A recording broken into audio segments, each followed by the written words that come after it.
On n'arrive pas à techniquement être juste. L'Espagne, c'est trop fort ce soir pour ça. Et le coup d'envoi qui va être donné dans quelques instants entre l'Espagne et l'équipe de France, les amis, je ne vais pas vous cacher que je suis un peu stressé. Tchouaméni qui a été préféré à Koné. J'ai un peu peur, mais bon, au moins on a notre assurance Rabiot pour le coup.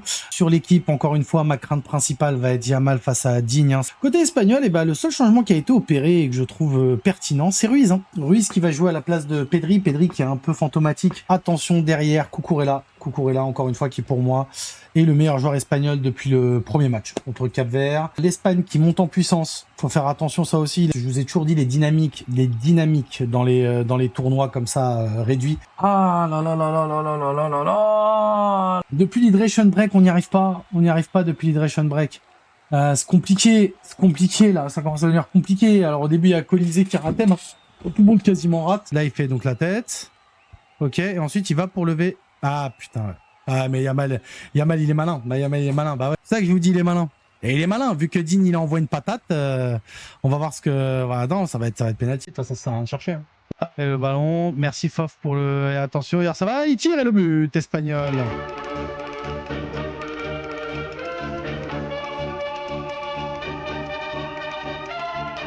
Olysée face à Cucurella. Olysée, par contre... On va commencer à m'énerver, Olysée. Moi, je vous le dis, je garde mon calme depuis tard. Et pour l'instant, il réussit rien, quoi.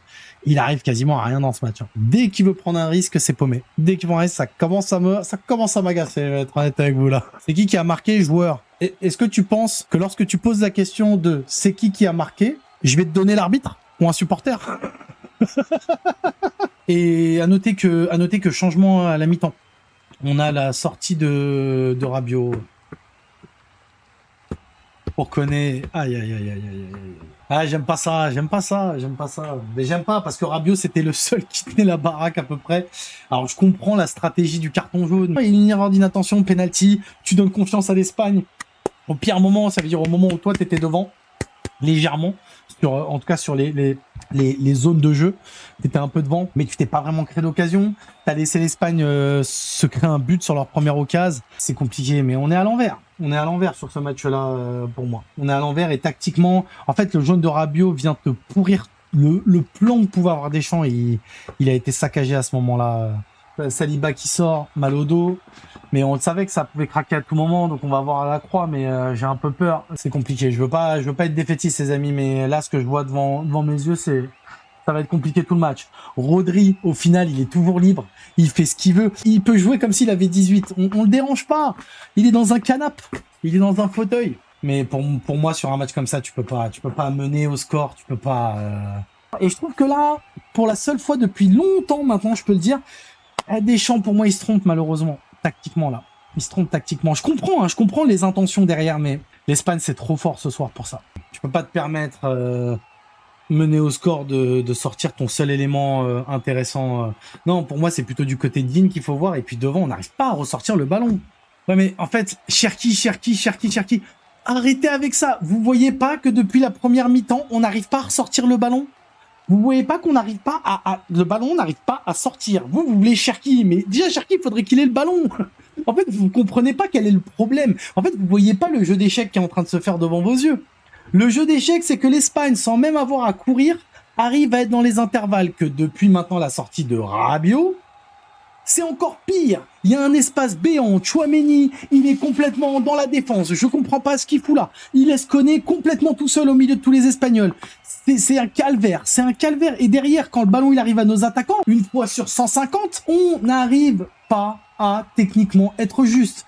En première mi-temps, on va dire de la première à la 20e minute, t'avais des déchets techniques côté Rodri, côté Fabien Ruiz. Il y avait à peu près les mêmes déchets techniques de leur côté. Olysée qui n'y arrive toujours pas. Et un truc sur deux qui fait, ça part en touche, c'est perdu, c'est rendu à l'adversaire. Dembélé n'arrive pas à trouver sa place. Là, clairement, aujourd'hui, il n'arrive pas à trouver sa place. À chaque fois, si vous observez, chaque fois qu'Mbappé ou Dembélé ont le ballon sur un côté, tout de suite, il y a 3-4 Espagnols qui viennent vers eux.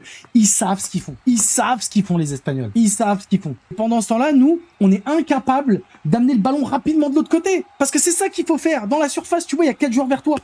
Ballon de l'autre côté. Ne le laisse pas ici, en fait. Fais-moi bouger ce bloc-là. Fais-moi bouger ces 4 joueurs-là. Rends-les un peu fous, là. Croise les courses, là, un peu.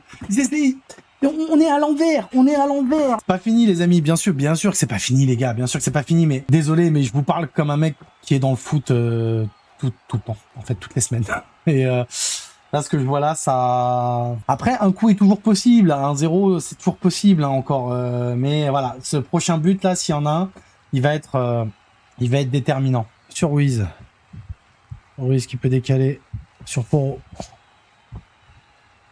Porro, Olmo, attention, le bon dédoublement, ça va être le face-à-face, c'est le deuxième but espagnol. Le deuxième but espagnol. Pedro Porro. Porro, personne ne l'a suivi au début de cette action. C'est du n'importe quoi. C'est du n'importe quoi. C'est du n'importe quoi. Tactiquement, c'est du n'importe quoi ce qui vient de se passer. Là, c'est allé un peu vite, je vais vous décrire ce qui s'est passé. Mais en gros, vous avez Porro. Il est face à Doué.